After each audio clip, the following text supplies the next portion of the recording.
you have very unique experience. In grade school, I was a really bad stutterer. Speaking, reading out loud, couldn't do it, had a tough time. It's a culture of collaboration that I find that is our success, and especially for me. How do you overcome a childhood stuttering disability and find success in life? Find out in this Culture and Career Corner podcast with IT by Design's Editorial Director, Tom Zanca, as he shares with host Sunny Kaila how his gift for writing not only helped him find a way to confidently express himself, but led him to a successful vocation. Over to you, Sunny. Tom, welcome to the show, my friend. Thank you, Sunny. It's so great to be here. Yeah, I've been waiting for this, Tom, because, we do a lot of teamwork. I love creating content. I love sharing my experiences. I truly believe in sharing and caring mantra, and it just gives me that joy. And when I do that creation of content, and you are my number one team member, and I really, really appreciate you. I have so much appreciation of teamwork, and I have been waiting for this moment to do this culture and career corner with you. And finally, we are here, Tom. And once again, welcome to the show.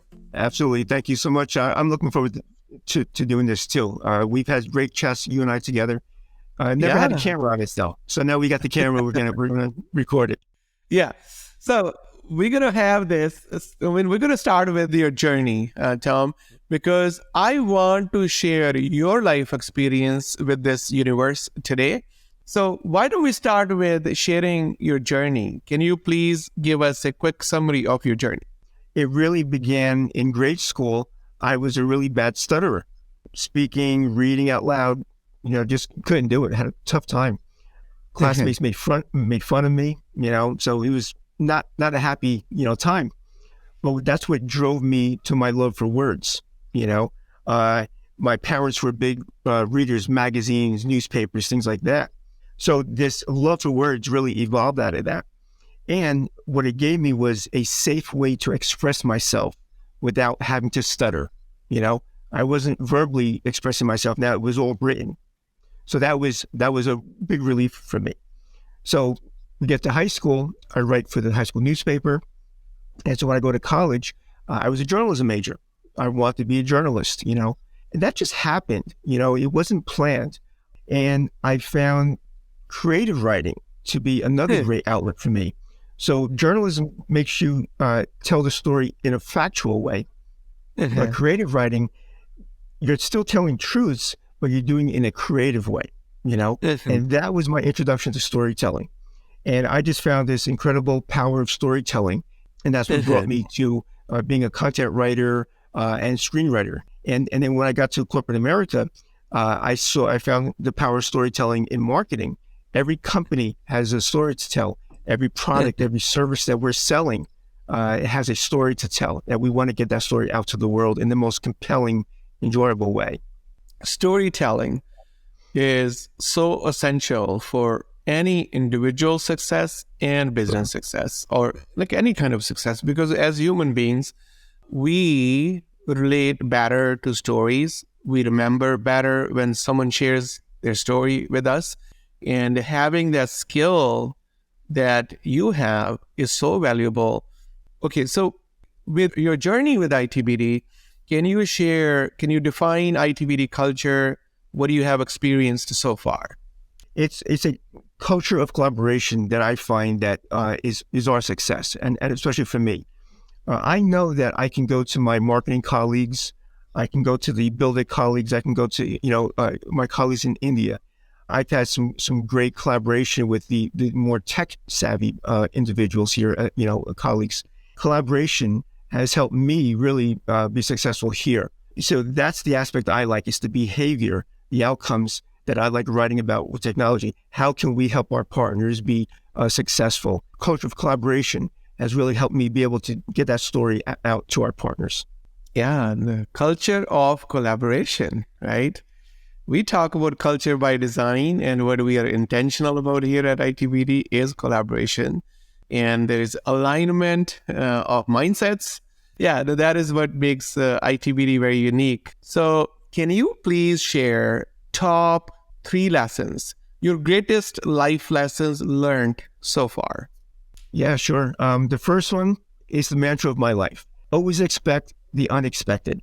Life rarely goes the way we plan it. Just look at my life. I wanted to be an eligible bachelor my entire life. I did not want to be married. Turned 40, I meet this wonderful woman. We're now happily married 18 years. It's, you have to be flexible and easily adapt to any new or unexpected situations that arise.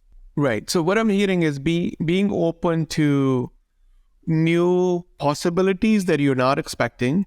Just be open, be flexible, be adaptable. And that way you can look at those new unexpected possibilities and probably turn those into more of opportunities, right?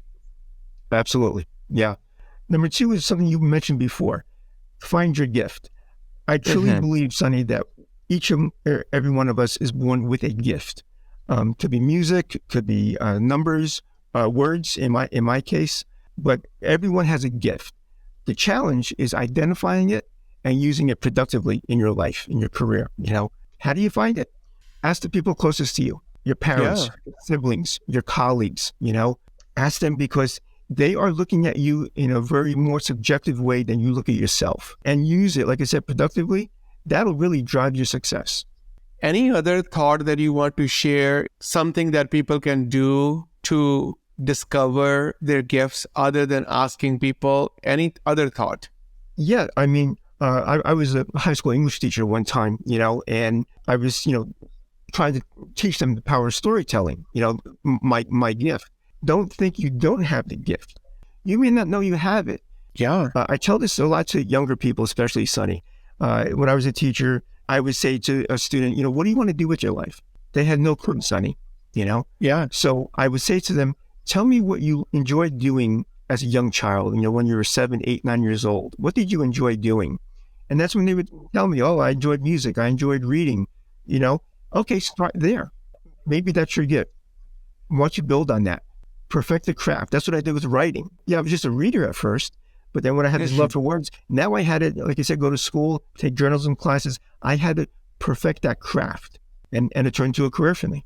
Yeah, that is a great point. Like, you knowing your gift and then leveraging that gift. And that's what I share when people ask me that, my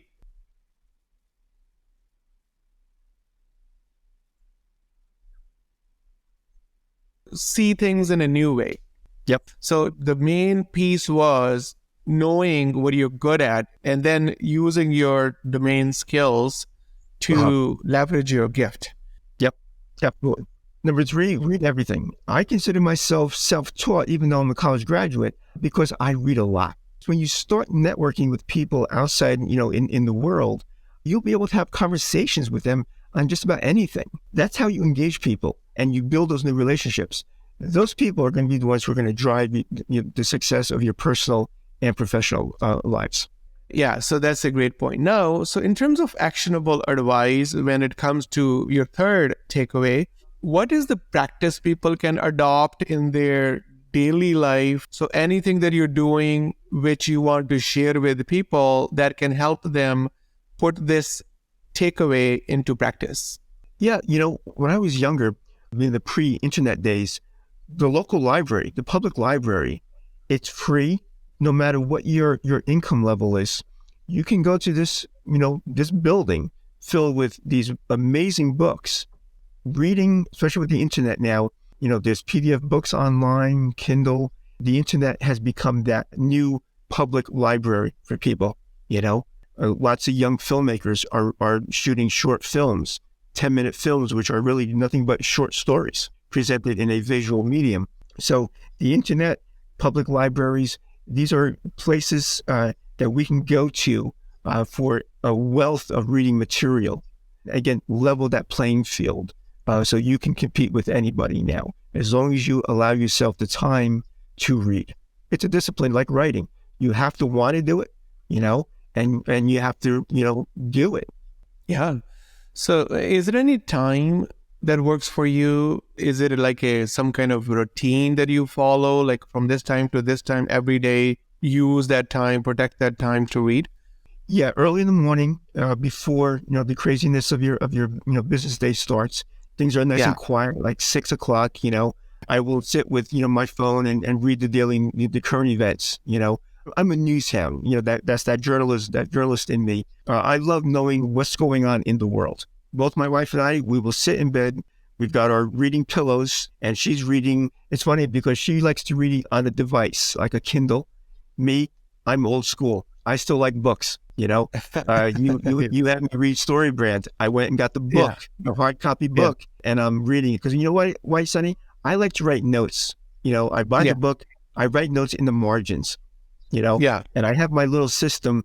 If there's a thought on a page and I don't want to lose it, I want to come back to it, I will circle the page number, and that tells me that there's something on that page that I need to go back to. So yes, to answer your question, early morning and late at night, I guess, now I'm thinking about it, it's the quiet times, because when you read, you really have to absorb what you're reading. If you're just reading lines, it's not going to help you. Yeah. No, I like reading from the book rather than an electronic screen, especially in the evening as well, unless you have some kind of blue light glasses, because it does impact your quality of sleep. Overall, my preferred way is either the audiobook is number one, and I just read, and before going to bed, at least for 15 minutes, either listen to an audiobook or read a real book, one of these behind me, whatever I'm reading in that week. So reading is important. So thank you so much, Tom, for coming and taking the time to share this with me. So 3 top life lessons or greatest life lessons that you shared. Always expect the unexpected. So be flexible, be open, be adaptable. Life will bring you surprises, and be mentally prepared, have that mindset and say, okay, that's okay. It's normal. It happens to everyone. Let me see the opportunity in this unexpected. And then finding your gift, that if you know your life lesson, you can produce a lot more value in whatever you choose as your profession, and you will be having right growth with happiness and a lot of success in life. And reading makes you a better person. Well-read person is always a lot more impactful. So building a routine in your life to read whatever you want to read is really, really important. Leaders are readers, or readers are leaders. People say that as well. So readers are normally just good human beings, because with the reading, they can learn, the personal development happens, and that makes you a better person. So thank you so much, Tom, once again. And I appreciate you. I appreciate our teamwork. Take care. Thank you so much.